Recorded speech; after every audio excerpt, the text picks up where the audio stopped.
tadi saya telat datang ke sini karena saya telah mengetahui tempat acara dan lain sebagainya. Yang ketiga, saya diundang di sini sebagai kapasitas saya sebagai sekretaris di pimpinan Pusat Les Bumi NU.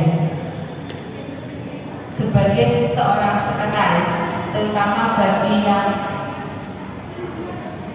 usianya masih kemarin sore dalam sebuah kepengurusan, tidak elok rasanya dan tidak etis bahwa saya bicara, tapi kemudian di sini di samping saya ada ketua saya. Bukan hanya ada ketua saya, tapi juga kiai saya.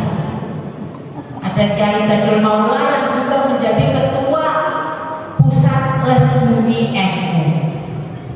Saya secara administrasi tentu ini menyalahi, tidak baik dan juga secara etika tidak pantas. Maka mungkin saya akan menyerahkan kepada Kiai Jadul. Mungkin saya akan juga menambahkan Kiai Jadul atau Osmul. Benar yakin? Yakin? Jangan cuma ngeles. Saya belum dengar ya. Kalau begitu sesuai arahan dari ketua, nanti saya akan melanjutkan. Mungkin insya Allah nanti bisa ditambahkan oleh Kiai Jadul apa yang akan saya sampaikan. Karena saya diundang dalam kapasitas sebagai sekretaris Les Bumi, maka mari kita bicara tentang Les Bumi. Mari kita bicara tentang kebudayaan. Mari kita bicara tentang peradaban. Mari kita bicara tentang NU. NU saat ini seperti yang kita tahu berada dalam wujud yang baru, pergantian kepemimpinan dan juga kepengurusan mengubah banyak hal. Salah satu yang banyak dibicarakan oleh kepengurusan yang baru adalah, sebentar ini suaranya bergema sekali, bisa mendengar jelas? Jelas. Lebih jelas begini ya. Ya, memang dalam hidup kita butuh yang jelas-jelas. Kalau nggak jelas acaranya di mana, jadi telat tempatnya gitu kan. Nah, jadi seperti yang juga kita ketahui bahwa salah satu hal yang banyak kemudian diwacanakan atau dibicarakan atau menjadi visi dari pengurus besar Nahdlatul Ulama saat ini adalah bagaimana NU menjalankan tugasnya sebagai amanat, visi amanat peradaban dunia. Kalau kita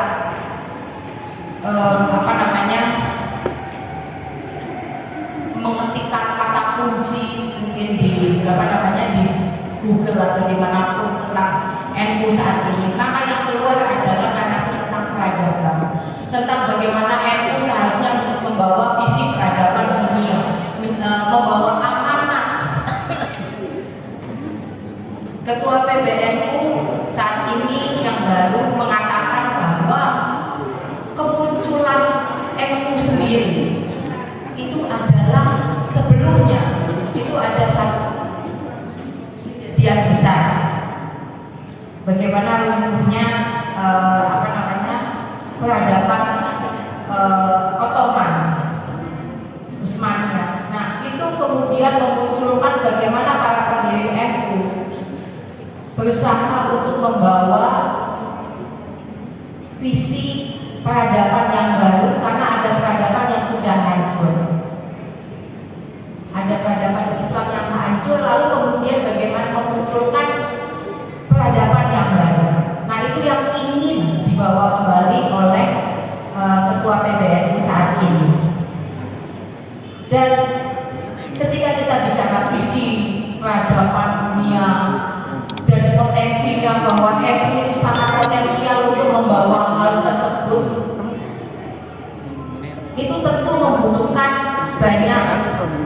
strategi. Maka apa yang dilakukan PBNU saat ini adalah melakukan upaya-upaya untuk memenuhi strategi itu supaya visi menjadi amanat peradaban dunia dapat diwujudkan. Tapi kemudian kalau kita bicara Indonesia, kita mau membicarakan peradaban yang mana? Kalau kita bicara, taruhlah kita bicara soal peradaban mana? Peradaban Mesir misalnya. Maka peradaban Mesir itu dibangun oleh gabungan dari peradaban Islam,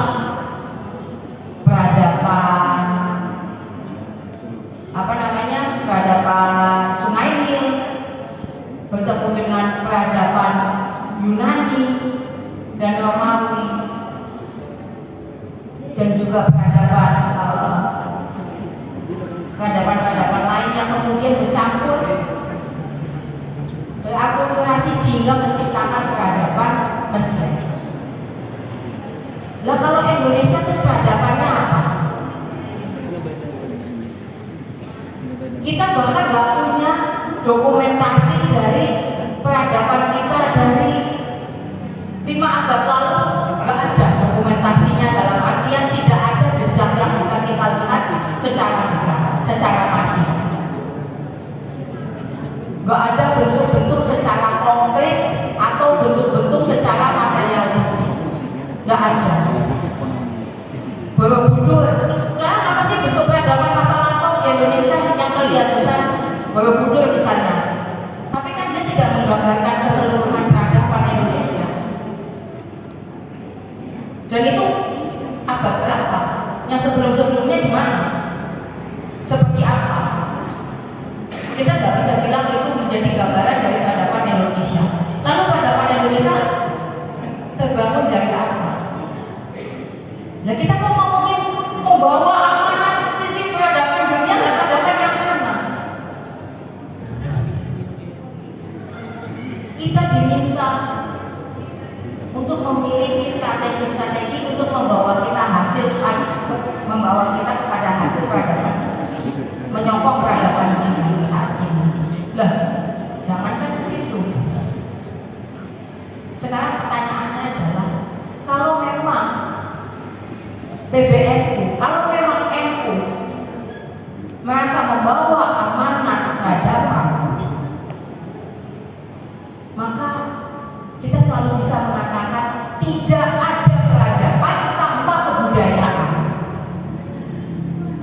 Peradaban tidak pernah hidup tanpa kebudayaan. Ketika kita bicara soal peradaban, maka kita bicara soal kebudayaan. Dan bagaimana mungkin kita bisa berbicara soal peradaban kalau kita sebagai pembawa gerbong kebudayaan tidak diletakkan dalam gerbong yang tepat.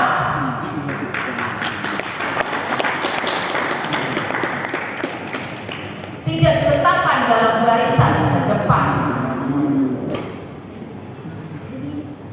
tidak diletakkan dalam gerbong yang layak. Bagaimana kita mau cita-cita bahwa peradaban dunia, peradaban di dapurannya sendiri aja bingung kok.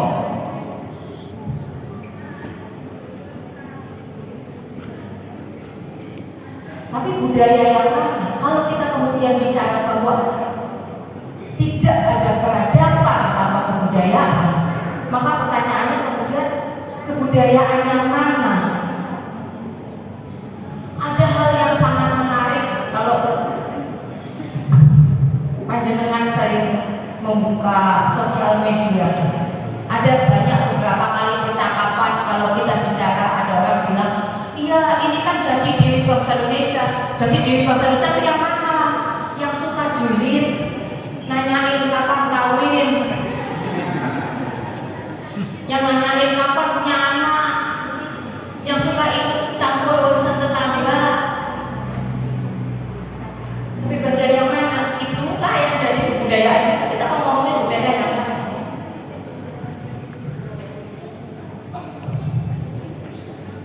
Ada beberapa hal ketika kita bicara soal budaya.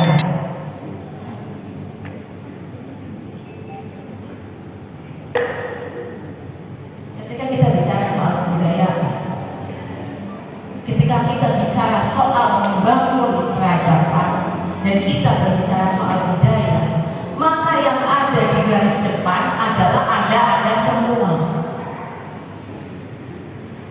Beberapa hari yang lalu Yai Jadul dan saya diundang oleh Dirjen Kebudayaan. Saat itu posisinya Dirjen Kebudayaan sambil ngurusi G20. Saya nggak akan nanya siapa yang paham G20, saya akan nanya siapa yang nggak paham G20. Dan jangan takut, karena saya akan ngaco paling tinggi. Saya nggak paham G20 itu apa.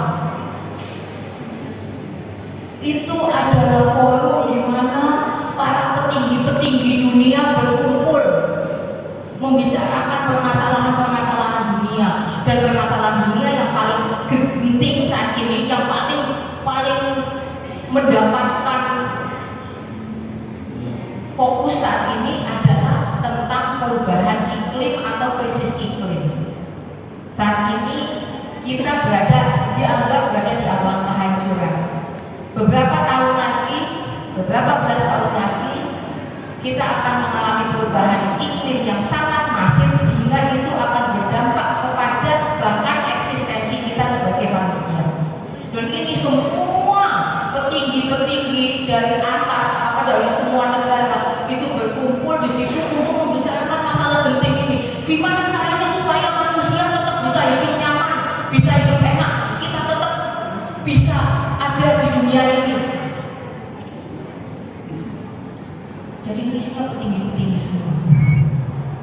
Dan saya ingat Pak Dirjen Kebudayaan bilang, nah mereka ini sedang mewacanakan bahwa yang paling bisa menyampaikan narasi-narasi ini itu adalah soal kebudayaan. Seringkali kita ini takut, malu karena merasa bahwa itu forum-forum yang tinggi, forum-forum yang hebat, di sini orang-orang hebat semua. Tapi kalau kita mau bicara soal perubahan dunia ini, soal apa yang terjadi di dunia ini saat ini, hari ini, dan bagaimana kita bisa mencari solusinya, dan bagaimana kita bisa membangun peradaban yang jauh lebih baik, maka yang ada di garis paling depan adalah Anda semua dan bukan para petinggi itu.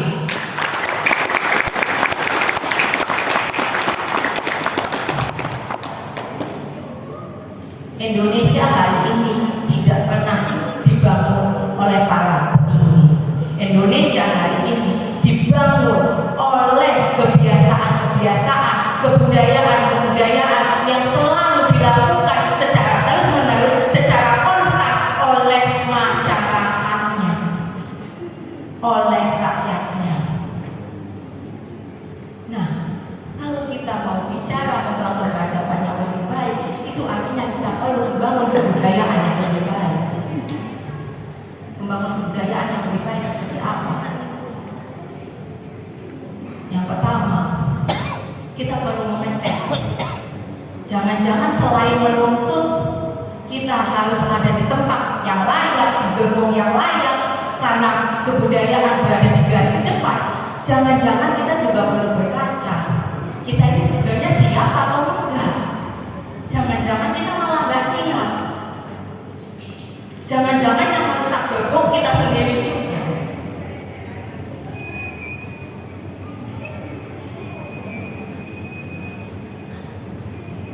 Nah, jangankan ngomongin peradaban, kita bikin acara sapaan dulu aja, berjalan dengan baik atau enggak.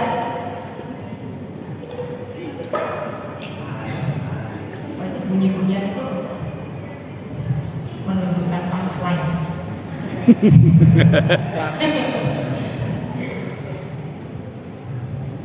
Ada banyak peradaban, kebudayaan yang akan membangun peradaban dibangun dari kebiasaan. Dan kebiasaan seperti apa yang ingin kita bangun? Yang pertama, kita sebagai sebuah organisasi penting buat kita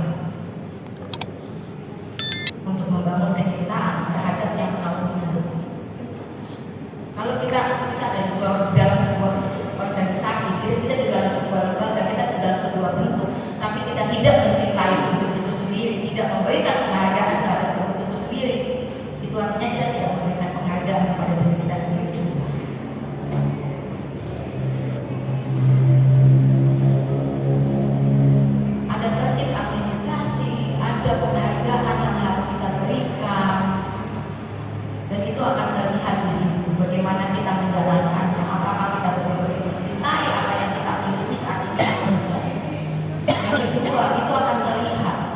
Bagaimana kita mencintai apa yang kita miliki saat ini. Kalau kita lagi ngomongin Les Bumi, kita ngomongin NU, bagaimanakah kita kemudian memperlakukan yang ada di dalam situ?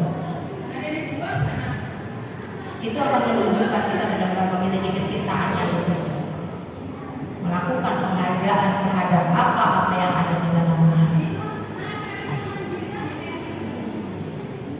Yang kedua, memberikan yang terbaik dari apa yang kita punya. Kalau kita benar-benar tidak memberikan yang terbaik, kita mengabaikan, kita tidak memberikan penghargaan, lalu bagaimana kita bisa berharap orang lain akan memberikan penghargaan yang setimpal kepada kita?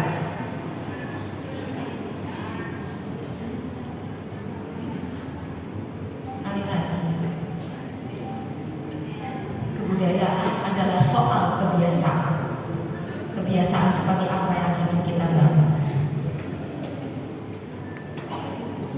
Maka sekali lagi saya ingin mengingatkan bahwa peradaban tidak akan pernah ada tanpa kebudayaan, dan yang berada di garis depan kebudayaan tersebut adalah panjenengan semua, baik yang laki-laki maupun perempuan, ada di posisi yang sama-sama melakukan perjuangannya. Dan jangan membayangkan bahwa persoalan kebudayaan adalah persoalan produk budaya. Tidak.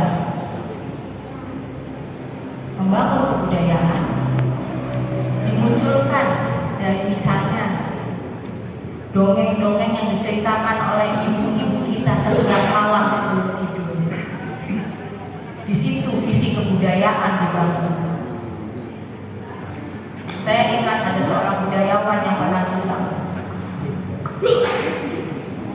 kejahatan paling besar suatu rezim, termasuk rezim otoriter di Indonesia, suatu rezim otoriter maksud saya, termasuk rezim otoriter di Indonesia, itu bukan jumlah manusia yang dibunuh, tapi bagaimana dia membunuh impian masyarakat yang ada di dalam negaranya. Bagaimana dia membunuh kemampuan masyarakatnya untuk bermimpi. Karena tanpa mimpi mereka gak akan pernah bisa mencari solusi, gak akan pernah bisa maju. Jadi para ibu yang setiap malam mendongeng untuk anak-anaknya, disitulah visi peradaban dimulai. Disitulah visi peradaban diteruskan. Dan ini yang kalau katanya ketua umum PPN, salah satu visi peradabannya adalah bagaimana toleransi dan egalitarianisme diwujudkan di dalam dunia yang nyata.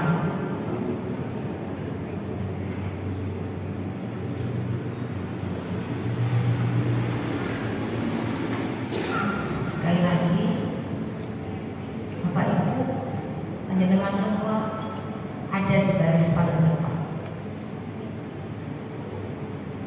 Tetap terus melakukan kerja-kerja kebudayaan, dan nggak usah ngomongin yang besar-besar. Indonesia dibangun dari simpul-simpul masyarakat yang seperti ini. Inilah tulang punggung Indonesia. Inilah saraf-saraf yang menjadikan Indonesia bergerak, yang menjadikan Indonesia sebagai manusia yang maju. Jangan pernah berhenti. Tadi di perjalanan ke sini saya melihat rombongan ibu-ibu yang datang ke pengajian di atas pick up sambil berdiri. Di situ kebudayaan dibangun, di situ peradaban